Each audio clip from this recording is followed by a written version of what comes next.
Namaskar. Today we are going to start new chapter, life processes. So let's start life processes 10th class chapter number 6 है ना. हिंदी में इसको हम बोलेंगे जैव प्रक्रम. जैव प्रक्रम को स्टार्ट करते हैं. How do we tell the difference between what is alive and what is not alive. हम कैसे जानेंगे या कैसे बताएंगे कि कौन सी चीज जीवित है और कौन सी मृत है, कौन सी जिंदा है और कौन सी नहीं है. If we see a dog running, अगर हम एक कुत्ते को भागते हुए देखें, अ क्रो च्यूइंग कर्ड, एक काऊ जो है वो कर्ड को च्यू कर रही है यानी जुगाली कर रही है, अपने पेट से निकाल के जुगाली करती है ना, जो वाइट वाइट निकलता है. और a man shouting loudly on the street, और एक बंदा गली में चिल्ला रहा है. We know that these are living beings. हमको पता है ये जीवित हैं. What if the dog or the cow or the man were asleep? लेकिन तब क्या होगा जब ये सो रहे होंगे, तब आप बता सकते हैं कि वो जीवित हैं या नहीं. We would still think that they were alive, but how did we know that? हम तब भी सोच सकते हैं कि वो जीवित हैं जब वो सो रहे होंगे, लेकिन हमको कैसे पता चला कि वो जीवित हैं. We see them breathing, हम उनको सांस लेते हुए देख लेंगे. And we know that they are alive, और हमको पता चल जाएगा कि वो जीवित हैं. What about plants? Plants को कैसे देख के हम पहचान सकते हैं कि वो जीवित है या मरा हुआ है. How do we know that they are alive? हमको कैसे पता चलेगा कि वो जीवित हैं. We see them green, some of us will say, हम में से कुछ कहेंगे कि हम उनको हरा भरा देखेंगे तो हमको पता चल जाएगा कि वो जीवित हैं. But what about plant that have leaves of colours other than green. कुछ प्लांट्स की जो लीव्स होती है वो ग्रीन कलर से दूसरे तरीके की होती है, क्योंकि ये ग्रीन कलर का ही क्लोरोफिल नहीं होता है ना, मरून भी होता है क्लोरोफिल, थोड़ा ब्राउनिश में भी होता है, तो उस कलर की भी हो सकती है ना, मरून रेड कलर की क्लोरोफिल वाली लीव. तो वो तो फिर हमको लगेगा कि ग्रीन नहीं है, तो वो उसको जीवित कहेंगे कि मरा हुआ कहेंगे. They grow over time, so we know that they are alive, some will say. कुछ लोग कहेंगे, कुछ बच्चे कहेंगे कि जो प्लांट्स हैं वो समय प्रति समय बढ़ते रहेंगे, है ना, आगे बढ़ते रहेंगे, ग्रो करेंगे, बढ़ जाएंगे, तो हमको लगेगा कि वो जीवित है. In other words, we tends to think of some parts of the movement, either growth related or not, as common evidence of being alive. ज्यादातर हम जो जीवित रहने का देख रहे हैं वो किस लिए देख रहे हैं, मतलब कैसे पता चल रहा है हमको कि जीवित है, मूवमेंट को देख रहे हैं हम. चाहे तो मूवमेंट आप ऐसे लगा लो कि वो बढ़ रहे हैं, वो ग्रो कर रहे हैं, तो उसमें भी मूवमेंट है ना. मूवमेंट मतलब जहां पे कोई मोशन हो, कुछ चल रहा हो. तो जब कोई ग्रो कर रहा है तो ऑब्वियसली वो बढ़ रहा है, उसकी शेप चेंज हो रही है, तो वो मूवमेंट है, तो उससे हम पता लगा रहे हैं. या फिर कोई भाग रहा है, किसी की सांस की गति है, किसी का पेट हिलता हुआ दिख रहा है सांस लेते टाइम, तो इन सब चीजों से हम पता लगा रहे हैं कि वो जीवित है. But A plant that is not visibly growing, लेकिन एक प्लांट जो हमको बढ़ता हुआ नहीं दिखता,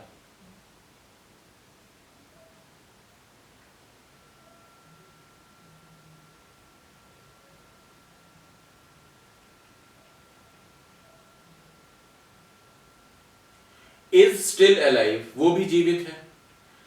वो प्लांट जो हमको बढ़ता हुआ नहीं दिखता वो भी जीवित है, क्योंकि प्लांट्स तो धीरे धीरे होते हैं ना, धीरे धीरे बढ़ते हैं. जैसे मान लो कि आज हमने देखा, फिर 2 दिन बाद देखा तो उसमें फूल आ गया, हमें पता भी नहीं चला, या पहले इतना सा था फिर धीरे धीरे बड़ा हो गया, हमें पता भी नहीं चला. तो इतनी धीरे धीरे होती है वो मूवमेंट.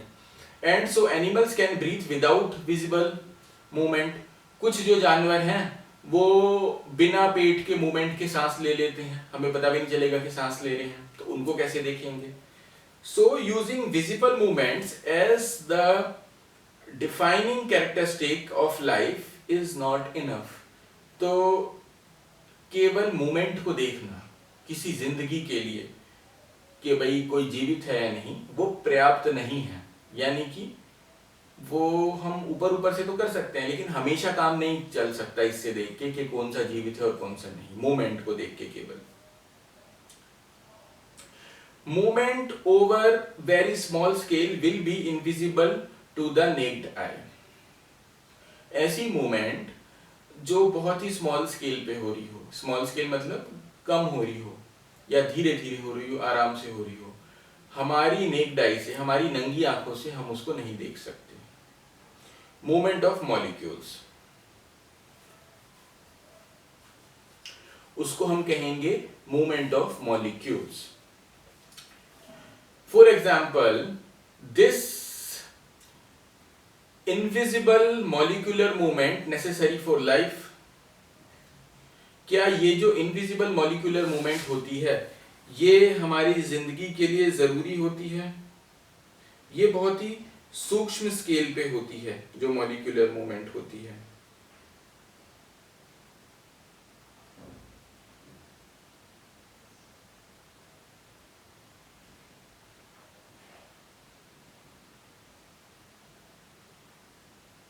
हिंदी में इसको बोलेंगे अणुओं की गतियां।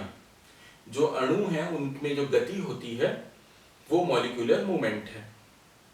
तो वो बहुत ही छोटे लेवल पे होती है, हमको दिखती भी नहीं है हमारी नंगी आंखों से, है ना। If we ask this question to the professional biologist, they will say yes. In fact, viruses do not show any molecular movement in them until they infect some cell, and that is partly why this is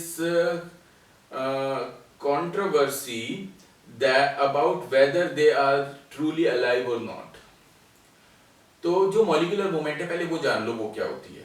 एक cell के अंदर जो movement होती है या एक cell से दूसरे सेल के अंदर या बाहर से अंदर जाते, सेल के अंदर बहुत सारी चीजें आती जाती रहती हैं बाहर से, और एक सेल से दूसरे सेल में भी चीजें आती जाती रहती हैं, सेल के अंदर भी आती जाती रहती हैं। तो वो जो चीजें आती जाती हैं सेल के अंदर उसको हम बोलते हैं मॉलिक्यूलर मूवमेंट। किसी भी सेल के अंदर, किसी भी कोशिका के अंदर जो चीजें आती जाती रहती हैं उसको हम मॉलिक्यूलर मूवमेंट बोलते हैं। अब वो जो आना जाना है उसको हम अपनी नंगी आंखों से, नेक्ड आई से नहीं देख सकते। उसी मूवमेंट से पता चलता है कि कौन सी चीज, कौन सा जो जीव है वो जीवित है और कौन सा नहीं। अगर तो मॉलिक्यूलर मूवमेंट हो रही होगी तो जीवित है, वरना नहीं है जीवित। ठीक है।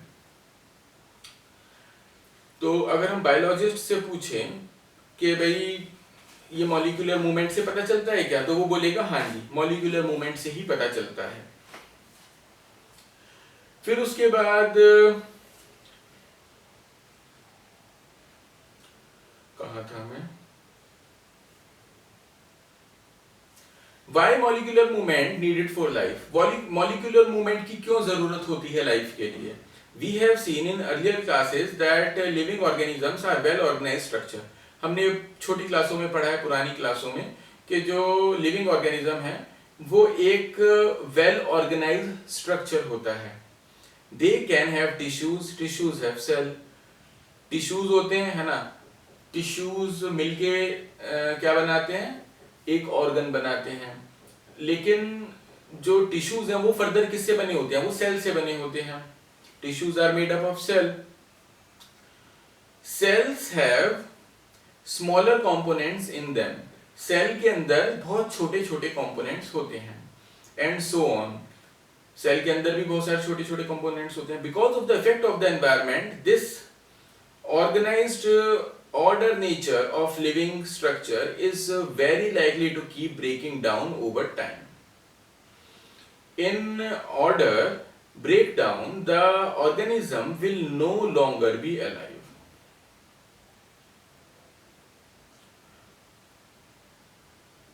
So living creatures must keep repairing and maintaining their structure.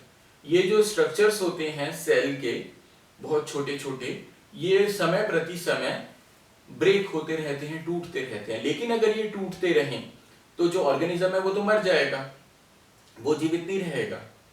लेकिन क्योंकि वो जीवित रहना है उसको, तो जैसे ये लगातार टूटते रहते हैं, ये स्ट्रक्चर जो सेल के स्ट्रक्चर होते हैं वो लगातार जुड़ते भी रहते हैं, तो उसको हम मेंटेनेंस कहते हैं। वो लगातार मेंटेन होते रहते हैं, मेंटेनिंग देयर स्ट्रक्चर।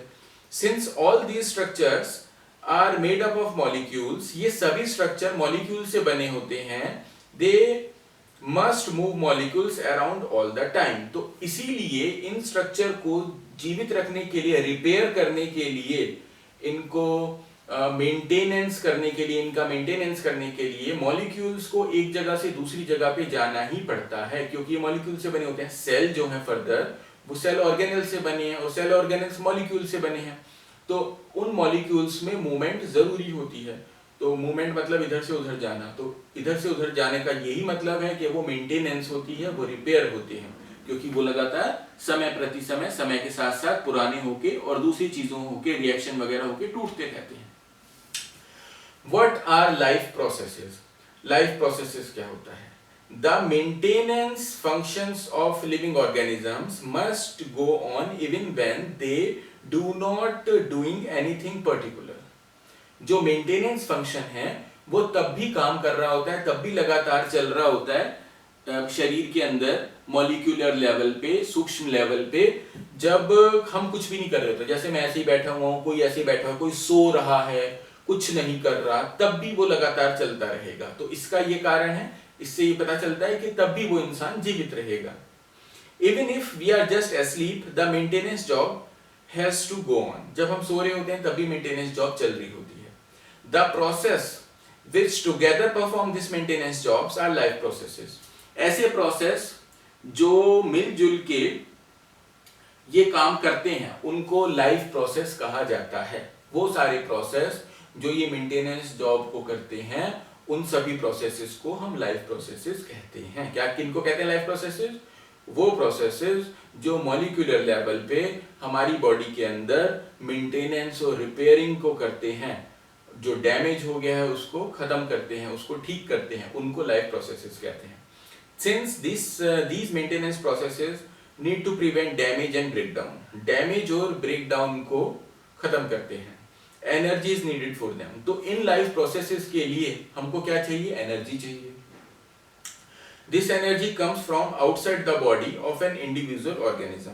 ये जो एनर्जी है, ये जो ऊर्जा है, इन लाइफ प्रोसेसेस को चलाने के लिए, है ना, इन लाइफ प्रोसेसेस को चलाने के लिए, इन जैव प्रक्रम को चलाने के लिए जो ऊर्जा चाहिए वो हम खाने से प्राप्त करते हैं। वो हमको शरीर के बाहर से मिलती है। खाना शरीर के बाहर होता है ना, तो वहां से मिलती है।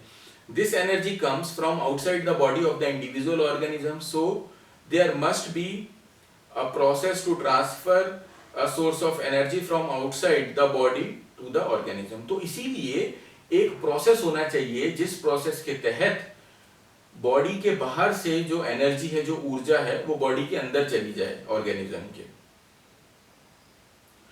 which we call food to the inside, a process we commonly call nutrition.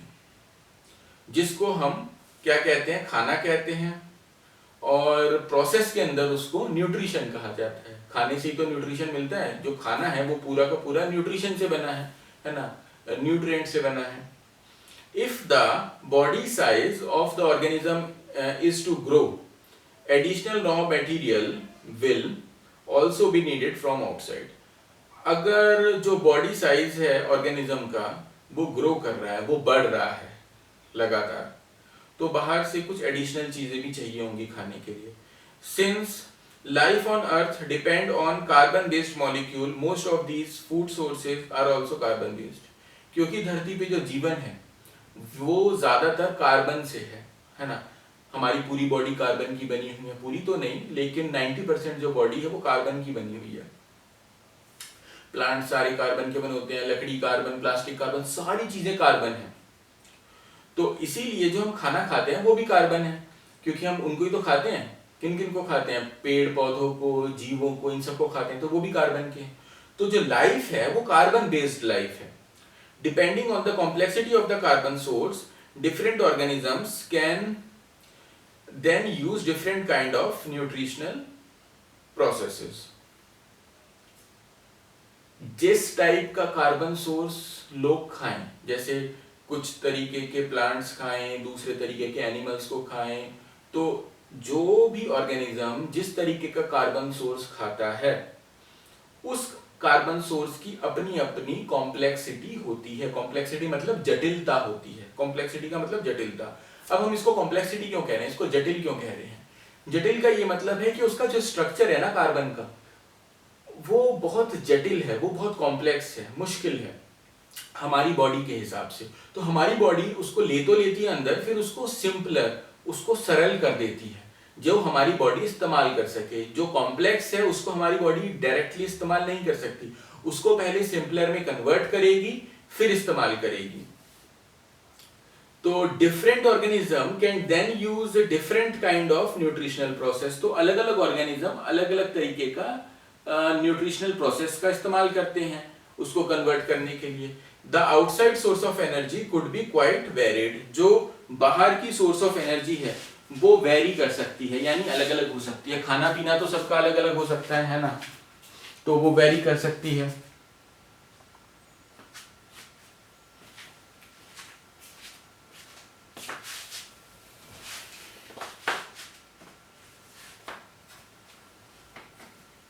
Since the environment is not under the control of the individual organism, क्योंकि जो आपका एनवायरमेंट है वो आपके कंट्रोल में नहीं है ना, कि सर्दी हो रही है, गर्मी हो रही है, बरसात हो रही है, मिट्टी कैसी है आसपास, तो ये सब आपके कंट्रोल में नहीं है। इसीलिए आपका खाना भी आपके कंट्रोल में नहीं है कि आप कौन सी चीज खाएं। आप वही चीज खाएंगे जो यहाँ पे अवेलेबल है, जो आपके एनवायरमेंट में अवेलेबल है। अब उसका जो कार्बन है वो कितना भी कॉम्प्लेक्स हो, वो आपको खाना पड़ेगा। तो आपकी बॉडी को ऐसी चीज डेवलप करनी पड़ेगी अंदर जो उस कॉम्प्लेक्स को सिंपलर में कन्वर्ट कर सके और आपकी बॉडी यूटिलाइज कर सके, उसको इस्तेमाल कर सके। These sources of energy therefore need to be broken down and built up in the body and must be finally converted to a uniform source of energy that can be used for the various molecular movements needed for maintaining living structure as well as the kind of the molecules that body needs to grow. इसीलिए जो खाना हम खाते हैं उसको हमारी body एक uniform मतलब एक जैसे न्यूट्रिएंट, एक जैसे सिंपलर न्यूट्रिएंट्स में कन्वर्ट कर देती है, बदल देती है, और फिर हमारी बॉडी के अंदर जो मॉलिक्यूलर मूवमेंट्स होती हैं वो उसको इस्तेमाल कर सके। अलग अलग मॉलिक्यूलर मूवमेंट्स होती हैं हमारी बॉडी में, है ना, जैसे अलग अलग जो सेल्स हैं वो अलग अलग टाइप की चीज़ों को इस्तेमाल करते हैं, तो वो उन सभी में बदल देती है हमारी बॉडी। खाने को जो हम खाना खाते हैं हमारी बॉडी उसको बदल देती है। किस में बदल देती है? ऐसी चीज़ों में जो मॉलिक्यूलर मूवमेंट हमारी बॉडी में होती है उसको वो इस्तेमाल कर सके। मॉलिक्यूलर मूवमेंट किसको इस्तेमाल कर सके? खाने को इस्तेमाल कर सके एनर्जी के लिए, तभी तो वो लाइफ प्रोसेस आगे बढ़ेगा। अगर उसको चलने के लिए एनर्जी ही नहीं मिलेगी तो लाइफ प्रोसेस आगे नहीं बढ़ेगा। जो वियर एंड टियर हुआ है, जो डैमेज हुआ है बॉडी में, जो मेंटेनेंस करना है, जो रिपेयर करना है ना, वो नहीं कर पाएंगे लाइफ प्रोसेसेस, फिर उसमें बदल देती है। For this a series of chemical reaction in the body are necessary. उसके लिए एक सीरीज ऑफ केमिकल रिएक्शन होता है हमारी बॉडी में, लगातार केमिकल रिएक्शन होता है ना, जिससे कि वो कन्वर्ट हो, जो हमने खाया है वो कन्वर्ट हो जाए किसमें? मॉलिक्यूलर मूवमेंट जिसको यूज कर सके ऐसे सब्सटेंस में कन्वर्ट हो जाए। तो वो जो सीरीज ऑफ रिएक्शन है ज्यादातर उसमें है ऑक्सीडेशन और रिडक्शन रिएक्शन, यानी oxidising and reducing reactions are some of the most common chemical means to break down molecules. Molecules को ब्रेक डाउन करने के लिए ऑक्सीडेशन और रिडक्शन रिएक्शन का हम इस्तेमाल करते हैं। For this many organisms use oxygen source from outside the body. ज्यादातर जो ऑर्गेनिज्म है वो ऑक्सीजन सोर्स का इस्तेमाल करते हैं शरीर के बाहर से। हम भी तो शरीर के बाहर से ऑक्सीजन लेते हैं, एनवायरनमेंट से लेते हैं, तो वो ऑक्सीजन की जरूरत पड़ती है ऑक्सीडेशन और रिडक्शन रिएक्शन में, तो इसीलिए हम ऑक्सीजन बाहर से लेते हैं। The process of acquiring oxygen from outside the body and to use it in the process of breaking down the food source for cellular need is what we call respiration. हम body के बाहर से oxygen लेते हैं, oxygen lungs में जाती हैं, है ना, फिर लंग्स से हमारे बॉडी के एक एक सेल में जाती है। एक एक सेल में कैसे जाती है? ब्लड के थ्रू। ब्लड एक कनेक्टिव टिश्यू है जो ऑक्सीजन को लंग से लेके बॉडी के एक सेल तक पहुंचा देता है। उन सेल्स के अंदर एनर्जी बनती है, वो एनर्जी रिलीज करते हैं रिएक्शन से, तो वो उस एनर्जी को सेल यूज करते हैं मॉलिक्यूलर मूवमेंट के लिए। हमारी बॉडी में जो भी वियर एंड टियर हुआ उसको ठीक करने के लिए। तो एनर्जी कैसे बनती है? जो ऑक्सीजन हम बाहर से लेते हैं वो ऑक्सीजन को ब्लड एक एक सेल तक पहुंचा देता है। वो जो सेल है वो उससे खाली ऑक्सीजन की मदद से ही नहीं बनाता, जो हम खाना खाते हैं वो और जो ऑक्सीजन है उसकी मदद से वो एनर्जी बनाता है ना, एनर्जी रिलीज करता है। बेसिकली बनाना नहीं कहेंगे, रिलीज करना कहेंगे, रिलीज करता है, is what we call respiration. और इस प्रोसेस को हम रेस्पिरेशन कहते हैं। हिंदी में इसको हम श्वसन कहते हैं, इस क्रिया को श्वसन कहा जाता है। फिर उसके बदले में क्या करते हैं? अब ऑक्सीजन ले ली हमने, एनर्जी भी रिलीज हो गई। ऑक्सीजन से एक रिएक्शन होता है ना, एनर्जी रिलीज होती है और साथ में कार्बन डाइऑक्साइड भी निकलती है। तो उस कार्बन डाइऑक्साइड, वो जो कार्बन डाइऑक्साइड है वो वेस्ट प्रोडक्ट है सेल के लिए, वो उसको बाहर निकालना चाहता है। तो ब्लड फिर से आता है और अपने अंदर उस कार्बन डाइऑक्साइड को एक एक बॉडी के सेल से भर लेता है। भरने के बाद वापस लंग्स के पास पहुंचा देता है और लंग्स उस कार्बन डाइऑक्साइड को बाहर निकाल देते हैं। फेफड़े उस कार्बन डाइऑक्साइड को फिर बाहर निकाल देते हैं। लंग्स मतलब फेफड़े। In the case of single celled organism, अगर सिंगल सेल्ड ऑर्गेनिज्म है यानी कि जिसमें एक ही सेल है ना, हिंदी में इसको क्या बोलेंगे?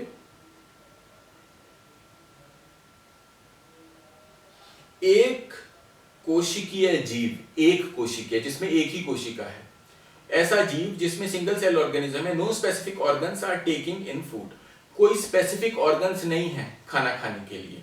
जैसे हमारे अंदर तो स्पेसिफिक ऑर्गन है ना खाने के लिए, हमने पहले बकल उसमें मुंह में डाला, फिर नीचे ईसोफेगस से गया, फिर स्टमक में गया, तो अलग अलग ऑर्गन्स हैं। सीधा हमारे एक एक सेल के अंदर नहीं जा रहा खाना कि हम यहाँ पैर पे भी लगा रहे हैं, ले थोड़ा सा खाना यहाँ भी लगा लो। हमारे जो बॉडी के सेल्स हैं वो डायरेक्ट कॉन्टेक्ट में नहीं है एनवायरमेंट के साथ। लेकिन जो सिंगल सेल ऑर्गेनिज्म है वो उसमें एक ही सेल है, वही ऑर्गेनिज्म है अपने में, जैसे अमीबा। तो वो जो है वो डायरेक्ट कॉन्टेक्ट में है एनवायरमेंट के साथ।